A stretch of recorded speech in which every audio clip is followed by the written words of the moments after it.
नमस्कार, अंदर की बात में आपका स्वागत है। मैं हूं आपके साथ गीत दीक्षित। हर दिन सियासत में बहुत कुछ देखने को और सुनने को मिलता है। बहुत सी हलचल होती है, बहुत से कयास लगाए जाते हैं, तो कई सियासी किस्से सुने और सुनाए भी जाते हैं। लेकिन हर खबर में बहुत कुछ ऐसा होता है जो पर्दे के पीछे रह जाता है। तो इस कार्यक्रम में हम आपको बताएंगे कुछ ऐसी ही अंदर की बातें, जानेंगे उन खबरों के मायने और समझने की कोशिश करेंगे सियासत के दाव पेच को। तो चलिए शुरू करते हैं अंदर की बात।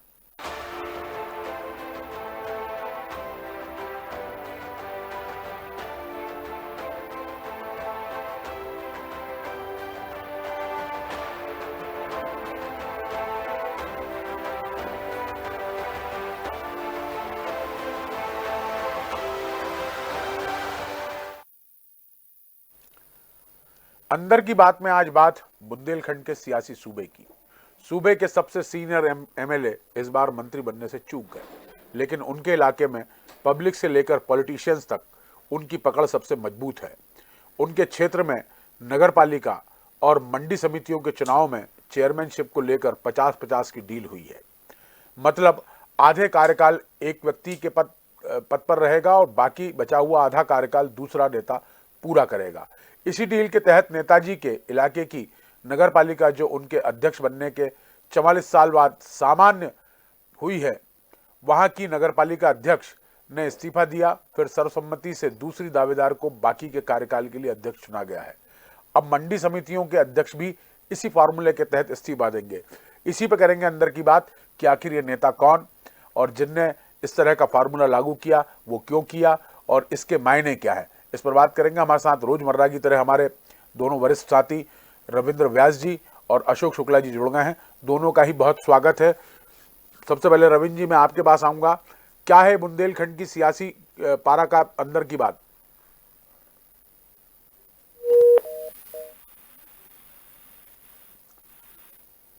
व्यास जी, आपको मेरी आवाज मिल पा रही है? चलिए, अब मैं इसी बात को समझता हूं शुक्ला जी से। शुक्ला जी, आपने पूरा मामला सुना, क्या है पूरा अंदर की बात? अंदर की बात में सबसे पहले तो मैं उनका खुलासा कर दूं कि जिनके इलाके का ये मामला है, ये गोपाल भार्गव जी हैं, वरिष्ठ विधायक हैं भारतीय जनता पार्टी के। पहले ये मंत्री भी रहे, लेकिन इस बार ये मंत्री नहीं बन पाए। जी जी। और ये जिस फार्मूले की चर्चा भी आप दीक्षित जी कर रहे थे, ये फार्मूला इन्होंने अपने समर्थकों के बीच में लागू किया है। इसके दो समर्थक थे, क्योंकि नगर पालिका में जितने भी पार्षद थे सब इन्हीं के पार्षद थे। तो जाहिर है कि अध्यक्ष भी इन्हीं का बनना था। तो उसके लिए समर्थकों के बीच में किसी तरह की टकराहट नहीं हुई, इसके चलते इन्होंने फार्मूला दिया था 2-2 साल का। और उसके चलते पहले इनके समर्थक जो थे उनको अध्यक्ष का पद मिला, और अब जो है दूसरे समर्थक को मिल रहा है, ये मिलने जा रहा है ये पद। तो इस तरह का कोऑर्डिनेशन भी बना पाना पार्टी के भीतर जो है वो एक बड़ी चीज होती, लेकिन ये गोपाल भार्गव जी ने वहां पे कर दिखाया है। और अब इसका क्या असर पड़ेगा भविष्य की राजनीति में, ये कहना तो मुश्किल है। लेकिन ये जो फार्मूला उन्होंने लागू किया और जिसको वहां के जो उनके पार्टी के लोग थे या जो इनके गोपाल भार्गव के जो समर्थक थे, उन्होंने इसको स्वीकार भी किया। तो मुझे लगता है कि गोपाल भार्गव जी की काफी पकड़ है अपने क्षेत्र में, अपने कार्यकर्ताओं पर। ये एक बड़ी बात है गोपाल भार्गव जी। रविंद्र व्यास जी हमारे साथ जुड़ गए हैं। रविंद्र व्यास जी से और समझेंगे कि आखिर गोपाल भार्गव ने किस क्षेत्र में और कहां पर ये इतनी बड़ी डील कराई है। व्यास जी, आपको मेरी आवाज मिल पा रही है? गोपाल भार्गव की राजनीति की शुरुआत भी गढ़ाकोटा नगर पालिका से ही मानी जाती है। हालांकि वो छात्र जीवन में भी अपनी राजनीति करना उनका शुरू हो गया था। और यहाँ पे इन्होंने जो समझौता कराया था दिनेश लहारिया और संगीता मनोज तिवारी के बीच में, मामला ये था कि दोनों को आधे आधे समय के लिए अध्यक्ष बनाया जाएगा और उसका पालन भी बगैर किसी लिखित तक उसके ये आपसी सहमति से ये सारा कार्यक्रम संपन्न हो गया। दरअसल गोपाल भार्गव इस बार 9वीं बार विधायक चुने गए हैं। लगभग 15 साल वो कैबिनेट मंत्री रहे हैं और उनका क्षेत्र में काफी प्रभाव रहा है, अभी भी है क्योंकि विधायक हैं। और एक किस्सा याद आता है कि जब शिवराज सिंह और गोपाल भार्गव दोनों जन ढाना हवाई पट्टी पे थे और शिवराज सिंह जाने की जल्दी कर रहे थे, उसी समय जब इनके समर्थक वहां पे हवाई पट्टी पे पहुंच गए तो गोपाल भार्गव उनसे मिलने पहुंच गए। तो आने के बाद दोनों जन के बीच में बात हुई। बोले भैया इतना देर क्यों कर रहे हो? बोले भैया हमारे भगवान खड़े थे, मैं उनसे पहले मिलने जाऊंगा, आप भले चले जाते। तो एक और भी है कि आपने किसी नेता को ऐसा नहीं देखा होगा कि वो पूजा कर रहा हो और कार्यकर्ता उससे जाके सीधे मिल ले। ठीक बात है। तो जो जनता से उनके जुड़ाव का जो तरीका है वो अपने आप में अनोखा है और उसके कारण उनको आज भी वहां पे काफी सम्मान दिया जाता है, उनकी बात को माना जाता है। व्यास जी, मेरे को जहां तक जानकारी है, और चूंकि आप उसको और मेरी बात को अंदर की बात में कंफर्म कर देंगे, कि वहां उनको पांडित्य के कौशल के लिए बड़ा महत्वपूर्ण माना जाता है। अब वो पांडित्य के कौशल के लिए बिल्कुल महत्वपूर्ण माना जाता है। ये उनका यही प्रभाव है कि रहली विधानसभा क्षेत्र जो है ओबीसी बाहुल्य है जी, और उसके बावजूद 9 बार से उस विधानसभा से जीतना, और इस बार तो 72,000 के लगभग वोटों से जीते हम। हाँ। एक बार तो वो चुनाव प्रचार में ही नहीं गए थे और चुनाव जीत गए थे। चुनाव जीत गए थे। तो ऐसे व्यक्ति को क्या कहा जाए। ठीक बात है, ठीक बात है। शुक्ला जी, देखिए बहुत महत्वपूर्ण बात कही है आपने। जिक्र किया तो गोपाल भार्गव का, उससे और एक आगे लाइन बढ़ी कि वहाँ संगीता तिवारी को जो है अध्यक्ष बनाया गया, चूंकि 2.5 साल का कार्यकाल बचा हुआ था तो उसके लिए। लेकिन किसी क्षेत्र में एक नेता की इतनी साफ गोई और इतनी पकड़ और उसको पूरे कार्यकर्ता मान लें, ये एक नजीर नहीं है क्या शुक्ला जी? बिल्कुल नजीर है और ये बहुत बड़ी बात है। आमतौर पे आप देखें कि पद के लिए किस तरह से झगड़े होते हैं और किस तरह से लोग पार्टी छोड़ देते हैं, लेकिन एक नेता के समर्थक से इतने अनुशासित थी, बहुत बड़ी चीज है। और गोपाल भार्गव के बारे में मैं आपको बता दूं कि जब भारतीय जनता पार्टी का मध्य प्रदेश में कोई बहुत बड़ा वजूद नहीं था, जनसंघ के जमाने से वो जो है चुनाव लड़ते रहे हैं और वो विजयी भी होते रहे हैं, लगातार विजयी होते रहे थे। मुझे ध्यान नहीं आता कि कभी उन्हें जो है पराजय का सामना करना पड़ा होगा। तो एक बहुत बड़ी चीज है ये। और इस तरह के नेता कहाँ बचे हुए हैं कि जहाँ पे इस तरह के उनके समर्थकों जैसा वो कहें वैसे ही जो है उसका अनुसरण करने रहे कार्यकर्ता। ये बहुत बड़ी चीज है। लेकिन अब ये क्या कहा जाए, जो नया मंत्रिमंडल बना होता है, गोपाल भार्गव जैसे जो वरिष्ठ नेता थे और संघर्ष के दिनों के साथी रहे पार्टी के, वो तो उनको जो है हाशिए पर रखा गया। उनके समर्थकों के लिए ये थोड़ा निराशा वाली बात जरूर हो। क्योंकि आपने जैसा जिक्र किया, देखिए आप ये जब वो चुनाव लड़ रहे थे तो उन्होंने जनता के बीच में भी ये बात कही थी, और इसकी बात में ये बात कंफर्म करेंगे व्यास जी भी। उन्होंने कहा था कि ये मानकर चलिए मेरा आखिरी चुनाव है और कोशिश करिएगा कि मुझे अच्छे से जीत मिले, और हुआ भी वही, परिणाम भी वैसे ही सार्थक आया। लेकिन संगठन ने और पार्टी ने उनको शायद ज़्यादा तवज्जो नहीं दी और इसीलिए उनकी कई बार तल्खी हमें देखने को मिलती है। शुक्ला जी, आप सुन पा रहे हैं? हाँ, मैं आपको सुन रहा हूँ। मैंने कहा कि ये तो मुख्यमंत्री पद के दावेदार भी रहे। हाँ। और चुनाव से पहले जब ये चर्चा चल रही थी कि मध्य प्रदेश में अगर कोई नेतृत्व होता है तो ये जिम्मेदारी किसको मिलेगी, तब गोपाल भार्गव जी ने आगे आगे कहा था कि वो भी इस पद के लिए दावेदार हैं। तो पार्टी के बड़े नेता रहे हैं और एक इनकी इमेज भी रही है, इनकी छवि भी रही है, साफ सुथरी छवि की नेता माने जाते रहे हैं। इन पर कोई तरह के गंभीर आरोप भी नहीं लगे हैं। लेकिन अब ये हाशिए पर है, ये पार्टी की भीतर जो है हाशिए पर है। ये अलग चीज है कि इनके समर्थक आज भी इनको जो है जो की तरह जो है इनको पूछते हैं। जी व्यास जी, पंडित गोपाल भार्गव आखिर चूके कहाँ? पंडित गोपाल भार्गव की चूक का एक बड़ा कारण जो माना जा रहा है कि जो सागर का के बड़े नेताओं को मंत्री बनाए जाने की बात हो रही थी, तो उसमें गोविंद सिंह को मंत्री बनाया गया और इनको ये माना जाता रहा कि ये जो है शिवराज सिंह और के ज्यादा निकट हैं। हाँ। और इसके चलते इनको मंत्रिमंडल से दूर रखा गया। यही कारण है भूपेंद्र सिंह और ये दोनों जन जो बड़े दावेदार थे, दोनों जन मंत्रिमंडल से इनको दूर रखा गया। अब इनकी तलखी तो अनेक अवसरों पर देखने को मिली है और इन्होंने सीधे सीधे लिख के भी और सोशल मीडिया पे भी अपनी नाराजगी जाहिर की है। और कई बार ये भी हुआ कि जैसे अब सागर में जो एनसीएल कॉन्क्लेव था तो कार्यक्रम बीच में ही छोड़ के चले गए थे। बाद में उन्होंने कहा कि हम अपने नाती को लेने जाना था हमें, इसलिए हम चले गए। पर और उसके बाद जो इन्होंने देखा वो ज्यादा विचारणीय था, जिस पे शायद पार्टी ने विचार किया हो या ना किया हो ये एक अलग बात है, पर उनकी तलखी तो अभी भी यथावत है। वो इस दौरान जैसे वो चुनाव जीते, इतने सारे चुनाव जीते, 15 साल मंत्री रहे, पहली बार उनको उमा भारती ने ये मौका दिया था मंत्री बनाने का और काफी महत्वपूर्ण विभाग उनके पास रहे हैं। सामाजिक सरोकार उनका आज भी यथावत चल रहा है। अब तक वो लगभग 20 विवाह समारोह जो 2001 से उन्होंने शुरू किए थे वो कर चुके हैं। लगभग 21,000 कन्याओं का कन्यादान करने वाले शायद वो इकलौते मध्य प्रदेश के विधायक होंगे।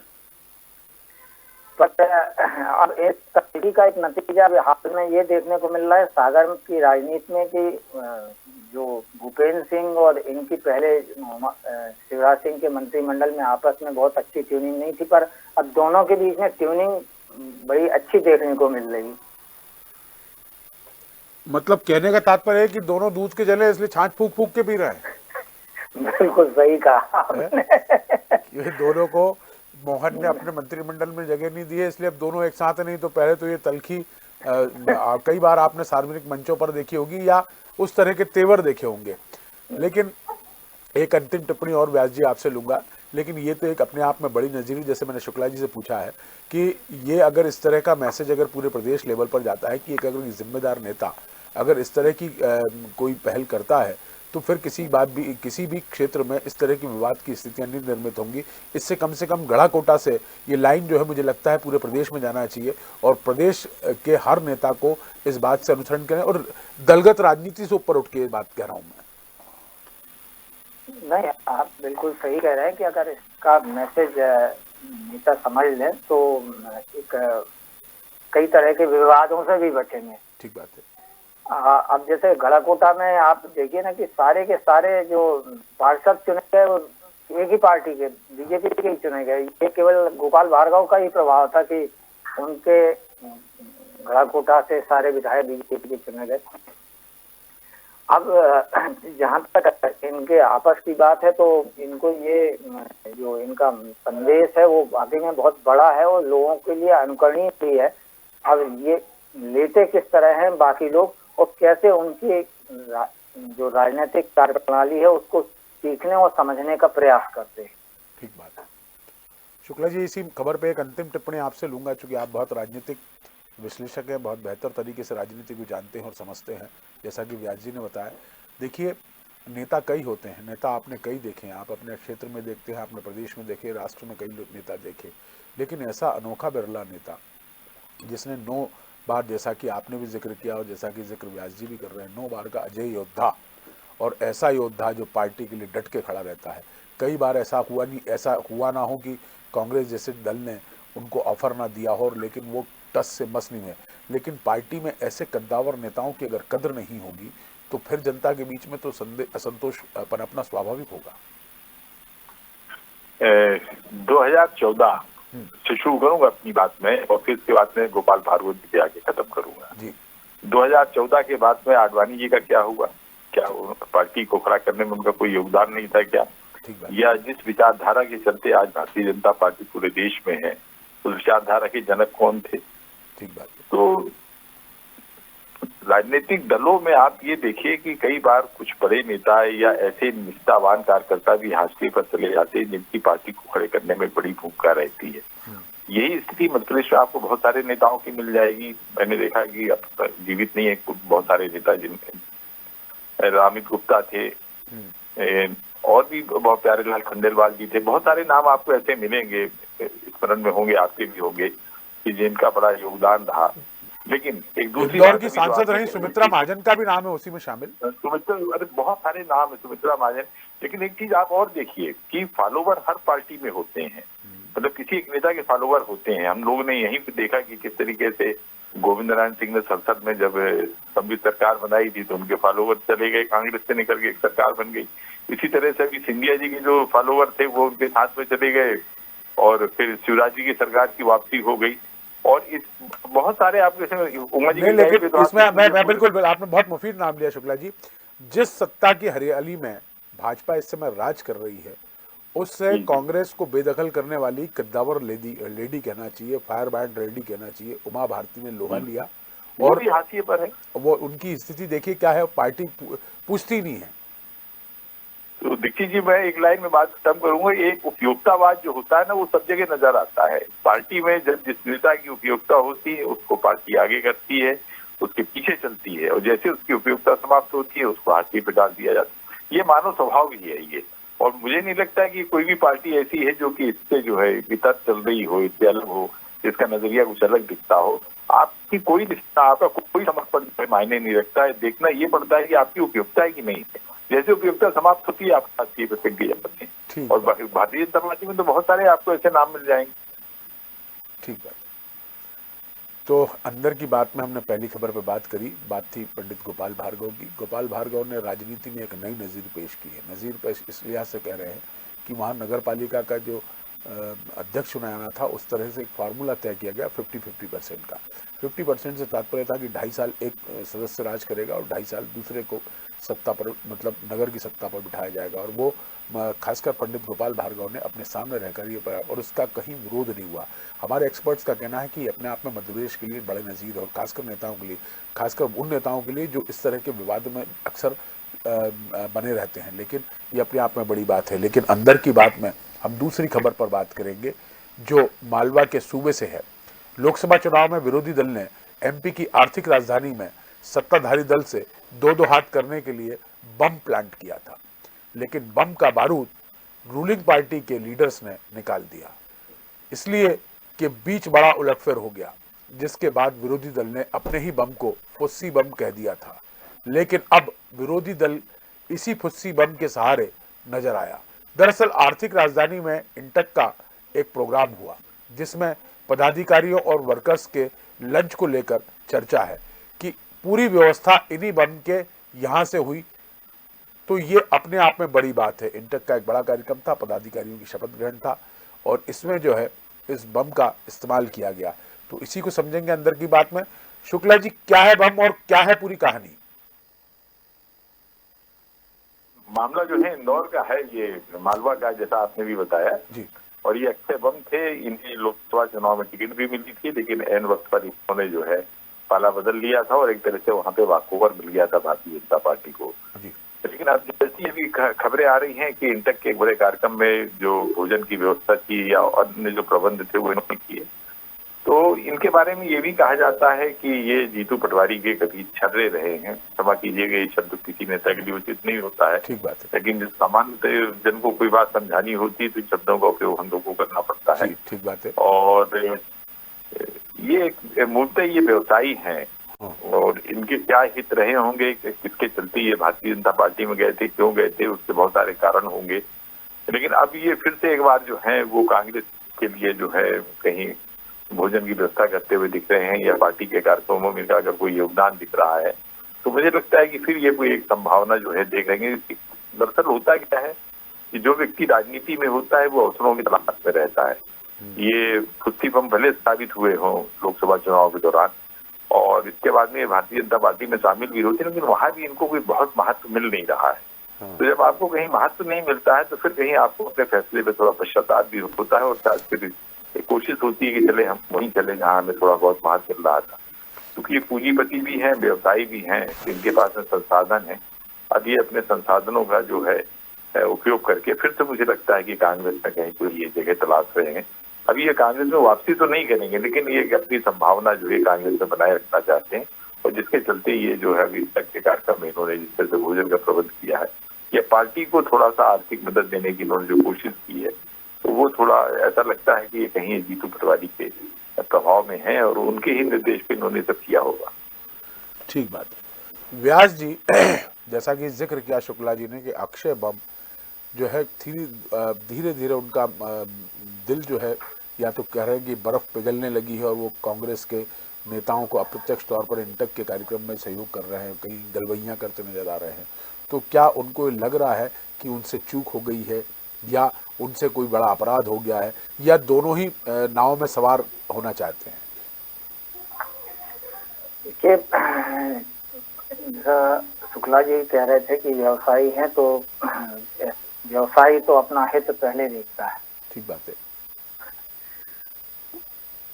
दरअसल जब ये एम चुनाव के समय बीजेपी में का प्रचार करने लगे थे तो इसके पीछे 17 साल पुराना इनका एक मामला था, उसको लेकर भी लोगों की चर्चाएं थी कि इसके, क्योंकि इनके हत्या के प्रयास का एक मामला चल रहा है जिसमें काफी अरेस्ट वारंट भी जारी किए गए थे, इसी के चलते इन्होंने चुनाव में पाला बदला था। अब क्योंकि इनको समझ में आ रहा है कि हमारी आ तो गए हम, पर यहाँ हमारी पूंछ परख तो कुछ हो नहीं रही है, ना हमें उस तरह का मान सम्मान मिल रहा है, तो बेचारे फिर से अपना प्रयास कर रहे हैं कि किसी तरह का जहाँ थे वहाँ पे हमारा वजूद यथावत बना रहे, इसी दौड़ में ये लगे हुए हैं। और यही कारण है कि भोजन पानी और जो व्यवस्थाएं कर सकते हैं वो कर रहे हैं। जी शुक्ला जी, इसी खबर पे एक अंतिम टिप्पणी आपसे लूंगा। इसमें सबसे बड़ी बात है कि ये जो कांग्रेस का बम था, अब वो भाजपा के साथ बमबारी कर रहा है। ये अलग बात है कि अब वो बम कितना मजबूत है और कितना ताकतवर बचा होगा, ये तो ये तो वही जानता होगा। लेकिन क्या कैलाश जी ने जो इस पूरे बम को प्लांट किया था, इस बम को प्लांट करने के बाद क्या बम अब वापस जो है कांग्रेस के कैंप में जाएगा, या कैलाश जी की गोद में ही बैठा रहेगा? अभी बम बचा कहाँ है, ये नाम का बम रह गया है। हाँ। और जैसे अभी इसकी चर्चा में कई बार जिक्र आया कि साहब ये फुस्सी बम साबित हुए। हाँ। फुस्सी बम इस लिहाज से साबित, मतलब कांग्रेस ने इनको फुस्सी बम कहा था उस समय जब ये अक्षय बम जो है बीजेपी के लिए इन्होंने अपनी जो टिकट थी वो विड्रॉ कर ली थी, उन्होंने अपना नॉमिनेशन विड्रॉ कर लिया था। हाँ। तब इनको ये संज्ञा मिली थी कि साहब ये फुस्सी बम है। तब आप समझते हैं कि फुस्सी बम की उपयोगिता कहाँ होती है, कहीं उसकी कोई उपयोगिता नहीं होती है। और बम वगैरह भी जो होते हैं खास अवसरों पे चलते हैं, और उसके बाद में फिर उनको कौन पूछता है। दीपावली की टाइम पे बहुत बम चले होंगे और बम का उस समय महत्व भी रहा होगा, लोगों ने घर में रखे भी होंगे, उनका उपयोग भी किया होगा। लेकिन अब दीपावली के बाद में आपको कहीं बम नजर आते हैं क्या? तो राजनीति में भी ये सब होता है। देखिए, आप भी बेहतर समझते हैं कि उस वक्त जो है एक माहौल था, और कैलाश विजयवर्गीय चूंकि उनका ही वो पूरा क्षेत्र, मालवा क्षेत्र में उनकी एक बड़ी भूमिका रहती चुनाव में। पहले कभी सुमित्रा महाजन जी की भी रहा करती थी, और भी बहुत सारे नेता थे वहां पर। तो कैलाश जी ने इसको किया था। अब इसकी कोई उपयोगिता भी नहीं बची है, इसका कोई महत्व भी नहीं बचा है, तो इसको छोड़ दिया गया है कि कहीं जाए, ये लुढ़क कर चाहे कांग्रेस में चला जाए या बीजेपी में बने रहे। तो बीजेपी में बना रहे हैं, बीजेपी बम तो रह नहीं गए हैं, नाम के बम है, नाम के बम है। तो ऐसे बमों को आप समझते हैं कि क्या? अब देखिए, मैं बार बार ये कहता हूँ कि सुरेश पचौरी गए, वो भी मतलब तथाकथित तौर पर जो है कोई राजनीतिक बम की हैसियत रखते थे। जब गए थे तो बड़ा शोर हुआ कि सुरेश पचौरी जो है वो बीजेपी में थे। वहां उनकी क्या स्थिति है? ऐसे तो बहुत सारे लोग हैं, बहुत सारे आपको मिलेंगे। तो अक्षय बम की भी अब कहीं कोई चर्चा ज्यादा बीजेपी के अंदर तो ज्यादा चर्चा नहीं है, चाहे ये इंटक से जुटाएं या वहीं जाकर बैठ जाए, तो भी बीजेपी को क्या अंतर पड़ता है। ठीक बात है। तो अंदर की बात में रविंद्र व्यास जी और अशोक शुक्ला जी, आप दोनों का ही धन्यवाद। तो हमने जिस तरह बात करी इंदौर की, इंदौर में अक्षय बम का धीरे धीरे इस समय मन जो है कांग्रेसी नेताओं की तरफ पिघलता नजर आ रहा है, लेकिन वो कितना कारगर होगा, चूंकि उनने जिस तरह का वाकया लोकसभा के चुनाव के दौरान किया था, उसके बाद से कई दिग्गज नेता उनसे नाराज चल रहे हैं। लेकिन बावजूद इसके उनकी जो है नरम दिली कांग्रेस के प्रति देखने को मिली है। आज अंदर की बात में इतना ही, फिर नए मुद्दे के साथ मुलाकात करेंगे। तब तक दीजिए मुझे इजाजत, देखते रहिए डीएन न्यूज़। नमस्कार। सर्दी बहुत भयानक है।